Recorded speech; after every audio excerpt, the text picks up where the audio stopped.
ابن سیرین نے بیان کیا کہ حضرت ابو ہریرہ رضی اللہ عنہ نے نبی کریم صلی اللہ علیہ وسلم سے روایت کیا کہ آپ صلی اللہ علیہ وسلم نے فرمایا، جب کوئی بھول گیا اور کچھ کھا پی لیا تو اسے چاہیے کہ اپنا روزہ پورا کرے، کیونکہ اس کو اللہ نے کھلایا اور پلایا۔ صحیح بخاری حدیث نمبر 1933۔ ظاہری نے بیان کیا، ان سے عطا بن زید نے، ان سے حمران نے، انہوں نے حضرت عثمان بن عفان رضی اللہ عنہ کو وضو کرتے دیکھا۔ آپ نے پہلے اپنے دونوں ہاتھوں پر 3 مرتبہ پانی ڈالا، پھر کلی کی اور ناک صاف کی، پھر 3 مرتبہ چہرہ دھویا، پھر دایاں ہاتھ کوہنی تک دھویا، پھر بایاں ہاتھ کوہنی تک دھویا، 3 مرتبہ۔ اس کے بعد اپنے سر کا مسح کیا اور 3 مرتبہ دہنا پاؤں دھویا، پھر 3 مرتبہ بایاں پاؤں دھویا۔ آخر میں کہا کہ جس طرح میں نے وضو کیا ہے، میں نے رسول اللہ صلی اللہ علیہ وسلم کو بھی اسی طرح وضو کرتے دیکھا ہے۔ پھر آپ صلی اللہ علیہ وسلم نے فرمایا تھا کہ جس نے میری طرح وضو کیا، پھر 2 رکعت نماز تحیۃ الوضو اس طرح پڑھی کہ اس نے دل میں کسی قسم کے خیالات اور وساوس گزرنے نہیں دیے، تو اس کے اگلے تمام گناہ معاف کر دیے جائیں گے۔ صحیح بخاری حدیث نمبر 1934۔ عبداللہ بن منیر نے بیان کیا، کہا کہ ہم نے یزید بن ہارون سے سنا، ان سے یحییٰ نے جو سعید کے صاحبزادے ہیں، کہا انہیں عبد الرحمن بن قاسم نے خبر دی، انہیں محمد بن جعفر بن زبیر بن عوام بن خویلد نے، اور انہیں عباد بن عبداللہ بن زبیر رضی اللہ عنہ نے خبر دی کہ انہوں نے عائشہ رضی اللہ عنہا سے سنا۔ آپ نے کہا کہ ایک شخص رسول اللہ صلی اللہ علیہ وسلم کی خدمت میں حاضر ہوا اور عرض کی کہ میں دوزخ میں جل چکا۔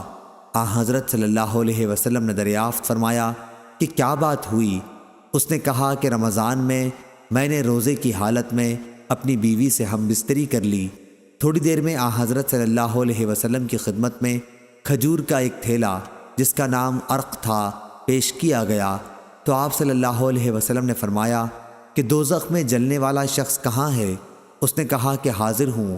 تو آپ صلی اللہ علیہ وسلم نے فرمایا کہ لے، تو اسے خیرات کر دے۔ صحیح بخاری حدیث نمبر 1935۔ حمید بن عبد الرحمن نے خبر دی اور ان سے ابو ہریرہ رضی اللہ عنہ نے بیان کیا کہ ہم نبی کریم صلی اللہ علیہ وسلم کی خدمت میں تھے کہ ایک شخص نے حاضر ہو کر کہا، یا رسول اللہ صلی اللہ علیہ وسلم، میں تو تباہ ہو گیا۔ آپ نے دریافت فرمایا کیا بات ہوئی؟ اس نے کہا کہ میں نے روزے کی حالت میں اپنی بیوی سے جمع کر لیا ہے۔ اس پر رسول اللہ صلی اللہ علیہ وسلم نے دریافت فرمایا، کیا تمہارے پاس کوئی غلام ہے جسے تم آزاد کر سکو؟ اس نے کہا نہیں۔ پھر آپ صلی اللہ علیہ وسلم نے دریافت فرمایا، کیا پے در پے 2 مہینے کے روزے رکھ سکتے ہو؟ اس نے عرض کی کہ نہیں۔ پھر آپ صلی اللہ علیہ وسلم نے پوچھا، کیا تم کو 60 مسکینوں کو کھانا کھلانے کی طاقت ہے؟ اس نے اس کا جواب بھی انکار میں دیا۔ راوی نے بیان کیا کہ پھر نبی کریم صلی اللہ علیہ وسلم تھوڑی دیر کے لیے ٹھہر گئے۔ ہم بھی اپنی اسی حالت میں بیٹھے ہوئے تھے کہ آپ صلی اللہ علیہ وسلم کی خدمت میں ایک بڑا تھیلا عرق نامی پیش کیا گیا جس میں کھجوریں تھیں۔ عرق تھیلے کو کہتے ہیں جسے کھجور کی چھال سے بناتے ہیں۔ حضرت صلی اللہ علیہ وسلم نے دریافت فرمایا کہ سائل کہاں ہے؟ اس نے کہا کہ میں حاضر ہوں۔ آپ صلی اللہ علیہ وسلم نے فرمایا کہ اسے لے لو اور صدقہ کر دو۔ اس شخص نے کہا، کیا یا رسول اللہ میں اپنے سے زیادہ محتاج پر صدقہ کر دوں؟ بخدا ان دنوں پتھریلے میدانوں کے درمیان کوئی بھی گھرانہ میرے گھر سے زیادہ محتاج نہیں ہے۔ اس پر نبی کریم صلی اللہ علیہ وسلم اس طرح ہنس پڑے کہ آپ کے آگے کے دانت دیکھے جا سکے۔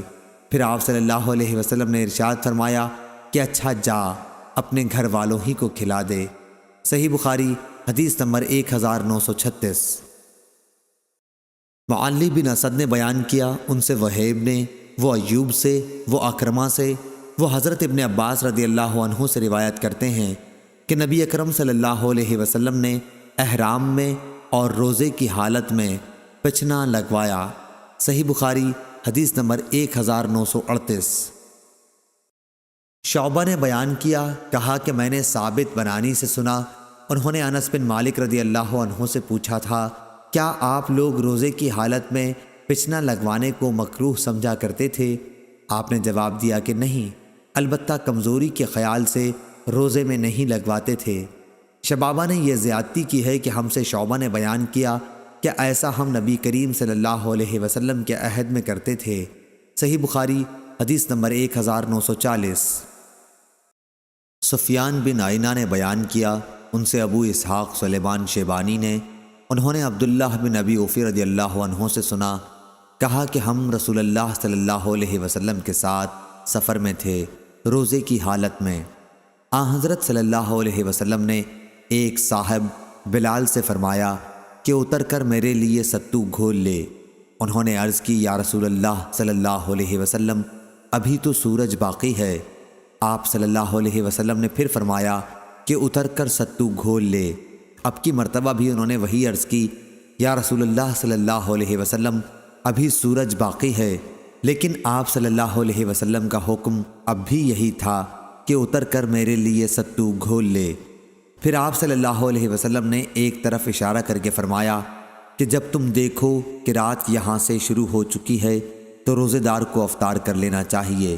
اس کی مطابقت جریر اور ابو بکر بن عیاش نے شیبانی کے واسطے سے کی ہے، اور اسے ابن ابی اوفی رضی اللہ عنہ نے کہا کہ میں رسول اللہ صلی اللہ علیہ وسلم کے ساتھ سفر میں تھا۔ صحیح بخاری حدیث نمبر 1941۔ ہشام بن عروہ نے بیان کیا کہ مجھ سے میرے باپ عروہ نے بیان کیا، ان سے عائشہ نے کہ حمزہ بن عمرو اسلمی رضی اللہ عنہ نے عرض کی، یا رسول اللہ، میں سفر میں لگاتار روزے رکھتا ہوں۔ صحیح بخاری حدیث نمبر 1942۔ دوسری سند امام بخاری نے کہا کہ اور ہم سے عبداللہ بن یوسف نے بیان کیا، انہیں امام مالک نے خبر دی، انہیں ہشام بن عروہ نے، انہیں ان کے والد نے، اور انہیں نبی کریم صلی اللہ علیہ وسلم کے زوجہ مطہرہ عائشہ رضی اللہ عنہا نے کہ حمزہ بن عمرو اسلمی رضی اللہ عنہ نے نبی کریم صلی اللہ علیہ وسلم سے عرض کی، میں سفر میں روزہ رکھوں۔ وہ روزے بکثرت رکھا کرتے تھے۔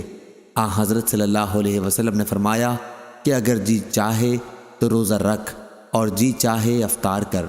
صحیح بخاری حدیث نمبر 1943۔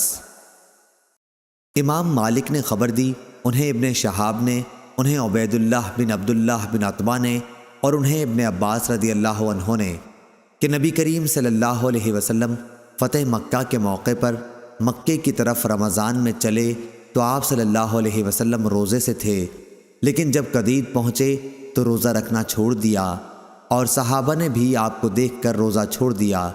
ابو عبداللہ امام بخاری رحمہ اللہ نے کہا کہ اسفان اور قدید کے درمیان قدید ایک تالاب ہے۔ صحیح بخاری حدیث نمبر 1944۔ ام درداء رضی اللہ عنہا نے بیان کیا کہ ابو درداء نے کہا کہ ہم نبی کریم صلی اللہ علیہ وسلم کے ساتھ ایک سفر کر رہے تھے۔ دن انتہائی گرم تھا، گرمی کا یہ عالم کہ گرمی کی سختی سے لوگ اپنے سروں کو پکڑ لیتے تھے۔ نبی کریم صلی اللہ علیہ وسلم اور ابن رواحہ رضی اللہ عنہ کے سوا اور کوئی شخص روزے سے نہیں تھا۔ صحیح بخاری حدیث نمبر 1945۔